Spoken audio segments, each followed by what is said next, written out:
Thank you. Madam, I speak here today on behalf of the NCPSP on electoral reforms. Sir, Madam, I would like to quote Shri G.V. Malvankar ji.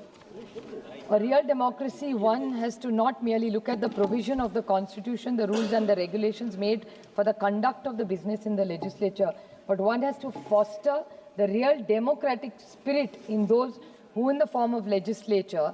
In this fundamental bond in mind, it will be clear that the question would be decided by majorities in parliamentary government will not be possible if it is reduced to a mere counting of head or hands. If we merely go only by majority, we shall be fostering the seeds of fascism, violence and revolt. This is what Mr. Malvankar has said in this parliament. Madam, why are we debating this? ये चर्चा की ज़रूरत क्यों पड़ी? इसका कारण है कि इस देश में मैं बड़ी विनम्रता से कहना चाहती हूँ, लेकिन ये वास्तव है, भले ये माने या ना माने, कृष्णा जी को अच्छा नहीं लगेगा, लेकिन इस देश में अगर वो सारे पेपर और मैगजीन्स भी पढ़े, उन्होंने काफ़ी कोट किया आज कि सबके मन में एक बात है कि इलेक्शन कमीशन फेयर नहीं है, ऐसी एक सोच समाज में आज है। और इसका कारण क्या है? इसके छोटे में विक्षेप में कराना चाहती कि ECI has allowed its political neutrality to become under serious question. This is my first point. Second, model code of conduct is enforced unevenly and inconsistently. The commission has failed to curb hate speeches. I will explain each point in very short later. The appointed process has been totally and politically titled. The election commission has not kept pace with digital manipulation, deepfakes and targeted propaganda. मैं भी उसकी victim हूँ, मैं बताऊंगी उसके बारे में. Political parties routinely bypass expenditure limits and ECI looks away, unfortunately. Electoral roll errors continue disproportionately affecting urban poor, migrants and marginalized groups. VVPAT verification remains too small and opaque. Transfer of orders of officers during elections appear politically motivated, and above all, the Election Commission has not defended its own institution dignity with firmness even once, which is so unfortunate.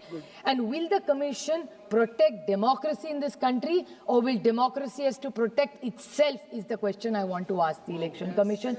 Unfortunately, because I do appreciate Rajiv Ranjanji's point that Election Commission should have been an independent authority. It's not an arm of the government. But today, unfortunately, every attack, every criticism that comes, it looks like the impression their behaviors create that they are a part of the government, which is a very unfortunate thing. It's not healthy for any democracy in the world. It's really a shame.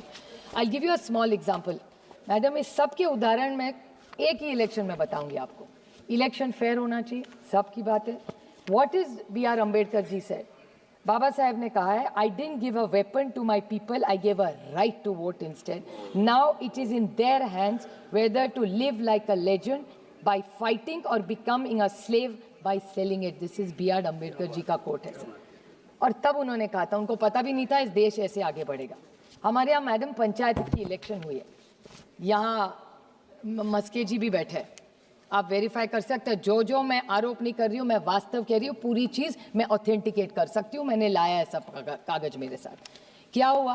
पहले पंचायत में इतनी बड़ी सरकार आई, मैं नहीं कह रही हूँ, इनका कहना है कि मैं भी उसी मशीन पे चुन के आई हूँ, तो मैं VVPAT ECI किसी पे नहीं बोलूँगी, क्योंकि मेरा कहना है अगर वो मशीन में गलती है तो मेरे से शुरू करिए, क्योंकि मैं 4 बार चुन के उसी मशीन के कारण आई हूँ. So I am not speaking against the machine. I am making a very limited point and with great expectations from the Bharatiya Janata party, जिसको इतना बड़ा मैंडेट महाराष्ट्र में मिला. कैसे मिला उसके बारे में बाद में जाऊँगी, लेकिन मैं पूछना चाहती हूँ उनको कि इसी इलेक्शन कमीशन में न्यू पंचायत, नई सरकार, 200 MLA आए आउट ऑफ 288, सुप्रीम पावर. कौन पूछ रहा है उनको वहाँ? सब तो इन्हीं के सत्ता है, LOP भी नहीं है वहाँ. इतनी उनको भरोसा महाराष्ट्र की जनता दिया नहीं दिया कैसे वो तो अलग, वो आज चर्चा की बात नहीं है. लेकिन मानिए कि पूरा फेयर हुआ इलेक्शन, 200 MLA आ गए. उसके बाद जो पंचायत का इलेक्शन हुआ, पहली बार महाराष्ट्र के इतिहास में ऐसे हुआ है कि पहले फॉर्म में गड़बड़, उसके बाद विड्रॉल में गड़बड़, उसके बाद आरक्षण में गड़बड़, उसके बाद कैश मैंने नहीं पकड़ा. यहाँ जो बैठी हुई है उनका जो मित्र पक्ष है, उनके ही एक MLA ने, उनके ही MLA, बीजेपी के एक MLA के साथ वो उन्होंने आरोप किया, और शिवसेना जो मस्के जी उसके पार्ट है, उनके एक एमएलए ने घर में गए, किसके? भारतीय जनता पार्टी के, भारतीय जनता पार्टी के एक नेता के घर में गए और उन्होंने हार्ड कैश पकड़ाया, जो हर चैनल ने दिखाया। मैं आरोप नहीं कर रही हूँ, ऑथेंटिकेट पूरा कर सकती हूँ। हार्ड कैश, और ये एक एग्जाम्पल नहीं, ऐसे 10 मैं आपको बता सकती हूँ। तो पैसा भी बांटा गया।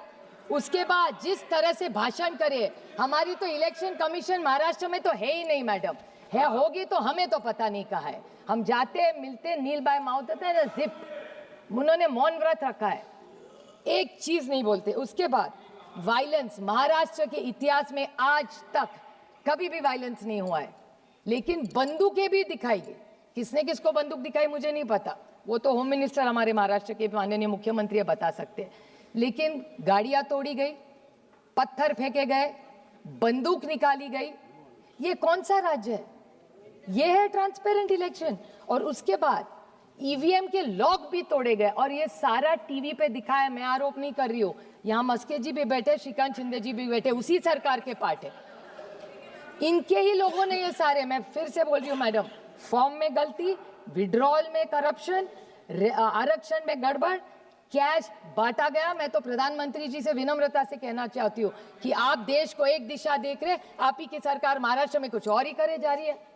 नोटबंदी का मैडम आपको याद होगा, इसी हाउस में हमने नोटबंदी पास की।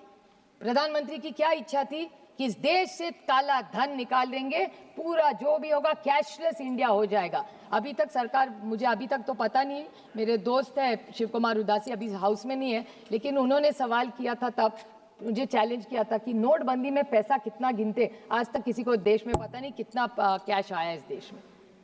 तो ये कैश इनके पास, आपके पास नहीं है, हमारे किसी के पास कैश नहीं, बीजेपी के पास कैश मिला, और छोटा नहीं, बैग में नहीं मैडम, सूटकेसेस में मिला है, उसके वीडियो आए हैं। इसकी इंक्वायरी कब लगाएंगे? मैं मांग करती हूँ इस सरकार को कि ईडी और सीबीआई की इंक्वायरी हो और जांच हो, ये कैश कहाँ से आती है। अगर ये कैश सरकार छाप नहीं रही है, डिजिटल इंडिया हो रहा है, तो इतना सारा कैश महाराष्ट्र में कैसे पकड़ा जाता है? कि ये खोटी झूठ वाली नोट है कि कौन सी नोट है कि नेपाल से है, ये पता नहीं है। इसकी तो इंक्वायरी होनी चाहिए। This is a issue of not national, international. This is a big racket going on. और सिर्फ आरोप मैं नहीं कर रही हूँ, ये भी बैठे हैं यहाँ, इनको पूछ लीजिए आप, आपके मित्र पक्ष है, उन्होंने पकड़ा है। मैं तो उनको, राणे साहब शायद नहीं है, राणे साहब का बेटा नीलेश राणे हमारे साथ सांसद रहे, मैं ऑन रिकॉर्ड, भले वो शिवसेना में हो आज, लेकिन मैं उनका बहुत, उन्होंने जो किया उसका स्वागत करती हूँ। ये देशभक्ति का उदाहरण है, तो ये उदाहरण है देशभक्ति का नीलेश जी। वो भी सत्ता पक्ष में हो, फिर भी देश के लिए कैश पकड़ा गया, और इतना भी नहीं किया, वहां टीवी लेके गए, पूरे देश को दिखाया कि देखो बीजेपी क्या कर रही है। मैं नहीं कह रही हूँ, वो कह रहे, मैं तो सिर्फ कोट कर रही हूँ, मैं नहीं आरोप किसी पे कर रही हूँ, मैं सिर्फ कोट कर रही हूँ। मैं सिर्फ पूछना चाहती हूँ कि बड़े लोगों ने कहा की बारामतीचं बोला ना तुम्ही माझ्यानंतर, झाला असेल तर माझ्या इलेक्शनमध्ये नाही, आमच्याकडे पैसेच नाही, आम्ही कुठून वाटणार। बट मैं पूछना चाहती हूँ कि बहुत सारे लोगों ने कहा कि जो इस इलेक्शन कमीशन का कॉम्पोजिशन होना चाहिए, उस पर मैं बोलना चाहती हूँ कि बात सही है कि 70 साल में, कृष्णा जी की आभारी हो कि 70 साल में कुछ नहीं हुआ, उन्होंने आज पूरा साफ कर दिया कि 70 साल में सबका कंट्रीब्यूट। मैं भी कहती हूँ 10 साल में इसी भी सरकार ने कुछ ना कुछ अच्छा किया है। मैं कभी नहीं कहूँगी 10 साल में आपने क्या किया, सिर्फ गलतियां निकालने के लिए हम नहीं है, इलेक्शन रिफॉर्म्स के लिए हम सब सोचेंगे और देश के हित के लिए, अगली पीढ़ी के लिए कुछ अच्छा करेंगे हम। इसी के लिए तो यहाँ चुन के आते हैं, एक दूसरे के लिए सिर्फ टिप्पणी करने के लिए नहीं आते हम यहाँ, ये क्रिटिसिज्म के लिए नहीं आते। लेकिन अगर पारदर्शिता से जो भी इलेक्शन कमीशन हो वो फेयर हो, जस्ट है, इतनी हमारी मांग है। सर हम पे भी बहुत सारे आरोप होते हैं कि हम परिवारवाद, मैं तो हूँ परिवारवाद और मुझे अभिमान है कि मैं परिवारवाद हूँ। जिस माँ बाप ने मुझे पैदा किया उसके लिए मैं तो बहुत भाग्यवान समझती हूँ खुद को, और मुझे कुछ गलत नहीं लगता क्योंकि लोगों से चुन के आते हैं हम कॉपी करके पास नहीं। 4 बार लोकसभा में बहुत सारे हम परिवारवाद यहाँ है, लेकिन उससे भी ज़्यादा परिवार अभी उस साइड है। मैं उसके लिए नहीं बोलने वाली, मुझे डर किस बात का। और मेघवाल जी इस बारे में आपने सोचना चाहिए क्योंकि मैटर सीरियस है, आपका कुछ लेना देना नहीं है, लेकिन जिस राज्य में आपकी सरकार है, 2-3 very important points, I am not criticizing, I am giving very honest feedback. Madam आप सोचिए, लोकल बॉडी का इलेक्शन हुआ, लोकल बॉडी के इलेक्शन में आप सब चाहते हैं ट्रांसपेरेंट और फेयर इलेक्शन हो, मैं आपको 20 नाम नहीं पढ़ूंगी, 3 पढ़ूंगी, बाकी के टेबल करूंगी आप, अगर आप परमिशन दे तो। लेकिन यहाँ हमारे यहाँ इलेक्शन हुआ ही नहीं, और यहाँ पूरा चुन के कौन आए, this is very interesting madam. यहाँ जो चुन के आए वो सारे परिवारवाद वाले। अब देखिए, आप सोचिए, अब बिना इलेक्शन, मोदी जी सबसे विश्व गुरु, सबसे पॉपुलर है इस दुनिया में प्राइम मिनिस्टर, उनके खिलाफ भी कोई ना कोई भले हारे पर लड़ता तो है ना। एक लोकतंत्र में सशक्त लोकतंत्र होगा, कितने भी आप अच्छे, एक तो विरोधक होना चाहिए ना। यही तो बाबा साहब ने हम सबको सिखाया है, अपने संविधान ने तो यही कहा है। मोदी जी भी कहते हैं, रंजन जी अभी तो कह, राजीव रंजन जी कह रहे थे कि विपक्ष होना चाहिए, मोदी जी की भी इच्छा है, तो एक तो विरोधक होना ही चाहिए। लेकिन महाराष्ट्र में क्या हुआ, पूरी लिस्ट है मैडम, आपने घंटी बजाई तो नहीं पढ़ूंगी। 3-4 नाम, जामनेर नाम की जगह है, साधना महाजन, कौन है ये? अच्छा है, मुझे बहुत अच्छा लगा, एक औरत बन रही है अपोज, बड़ी अच्छी बात है। लेकिन उसका एंगल ऐसा है कि ये परिवारवाद प्रोडक्ट है। Minister, cabinet minister Girish Mahajan wife, Bhusawal Rajni Savkare, Sanjay Savkare cabinet ministers wife, Khamgaon Aparna Fundkar, minister Akash Fundkar भाभी, then Dondaicha mister Rawal, minister Jaykumar Rawal's mother, Yavatmal Priyadarshini Uke, minister उके's daughter, Yavatmal, फिर चिखलदरा चीफ, वो छोड़ दीजिए, अभी मुख्यमंत्री के खिलाफ नहीं बोलेंगे, छोड़ देंगे। 40 गांव प्रतिभा चव्हाण, वाइफ ऑफ मंगेश चव्हाण, धामणगांव, सारे हैं, ये सारे मैडम इलेक्शन हुआ ही नहीं, वहाँ अनअपोज्ड हो गए, और वायलेंस भी हुआ है, ऑन रिकॉर्ड बोल रही हो। तो अगर बीजेपी, और सारे बीजेपी के हैं, आप सोचिए किसी को फॉर्म भी भरने नहीं दिया, और सारे मंत्रियों की बीवी, बहन, भाभी, माँ है, ऐसे कैसे हो सकता है एक लोकतंत्र में? मेघवाल जी अनअपोज्ड, मैं समझ सकती हूँ, 1 अनअपोज्ड, 2 अपोज, 25 अनअपोज्ड हो सकते हैं, ऐसे कैसे हो सकता है? मेघवाल जी आप न्याय दीजिए हमें, बड़ी अपेक्षा से मैं भाषण कर रही हूँ आपके सामने में। अरे किस बात की लोकप्रियता, छोड़िए, ईडी सीबीआई का उनके साथ निकालूंगी ना तो हमारे ही साथ उसमें के 10 है, वही आपके साथ है। अभी कुंडली उनसे ज्यादा मैं जानती हूँ उनकी।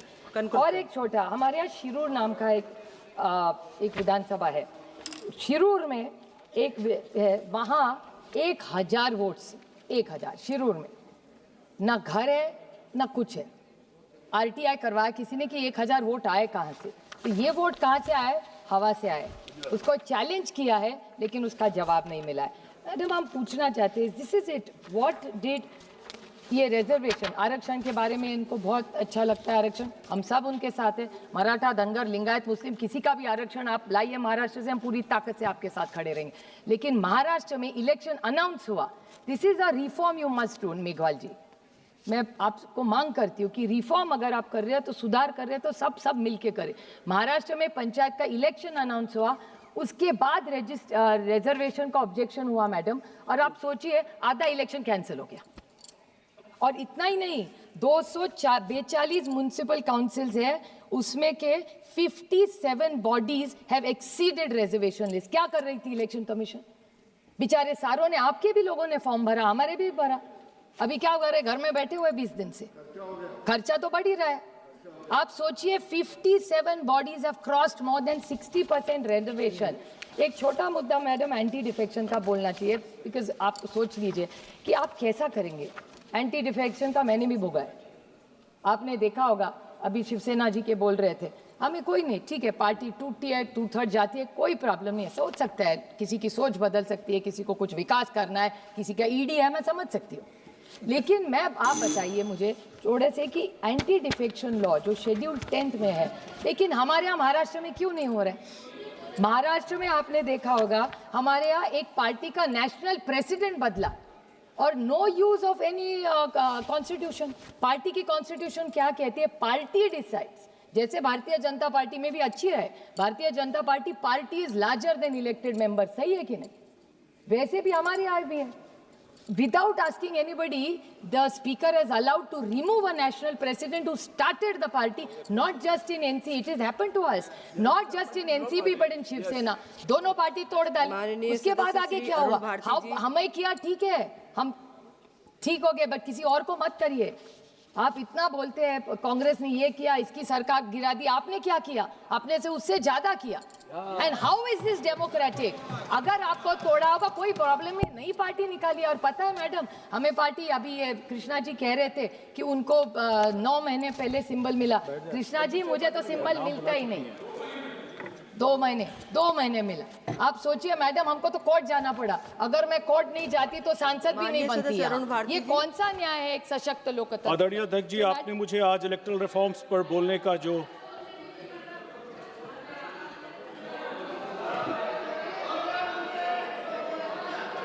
थे, देखिए हम भी सरकार में बहुत साल रहे। देखिए, जीत का अहंकार नहीं होना चाहिए और हार का दुख भी नहीं होना चाहिए। एक सशक्त लोकतंत्र अगर रखना हो तो वो नियम कायदे से चलेगा, किसी की मनमर्जी से नहीं चलेगा। ये देश सिर्फ और सिर्फ भारत रत्न डॉक्टर बाबा साहेब अंबेडकर के संविधान से ही चलेगा। जय हिंद। देश विदेशातील प्रत्येक घडामोडींचे लाईव्ह अपडेट मिळवण्यासाठी आता साम टीव्हीच्या सर्व सोशल मीडिया प्लॅटफॉर्मला लाईक, फॉलो आणि सबस्क्राईब करा। तसंच सर्व नोटिफिकेशनसाठी बेल आयकॉन प्रेस करायला विसरू नका।